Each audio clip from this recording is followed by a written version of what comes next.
Домовите за стари лица имаат уште 4 дена да ги поднесат своите барања за трансформација и лиценцирање во приватни установи за згрижување на стари лица пред истекот на законскиот рок. Министерот за труд и социјална политика Спиро Ристовски денеска истакна дека по многобројните известувања и информирања кои биле испратени до домовите за потсетување на нивната законска обврска, не размислуваат за продолжување на законскиот рок. Ристовски потенцираше дека по изминување на законскиот рок максимално сериозно ќе пристапат во инспекциски надзори, односно во контролата и начинот на кој се згрижуваат старите лица како една од чувствителните категории.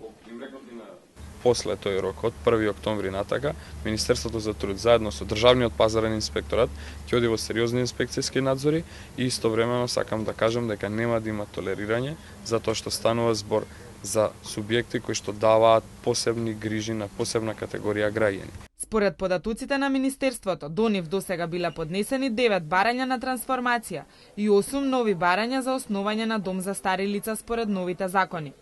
Имено, Ристовски денеска ја врачи и првата одлука за трансформација во приватна установа за социјална заштита на стари лица на домот Терзиева. Лицата кои тука се сместени велат дека ги добиваат сите услуги кои им се потребни. Услугата е супер од персонал, да кажем. Како фамилија ние, луѓето тука, многу добро ни служат, децата.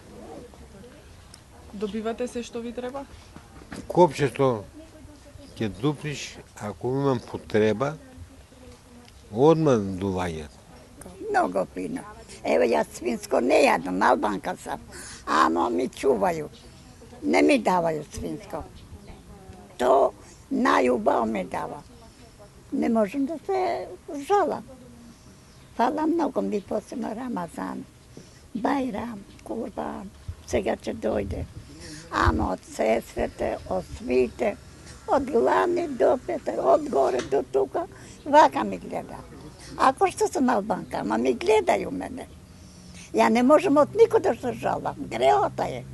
Овој дом кој работи веќе 15 години, својата одлука за трансформација ја доби откако било утврдено дека ги исполнува сите прописи за пружање на соодветната нега и заштита на старите лица. 500 евра не стига.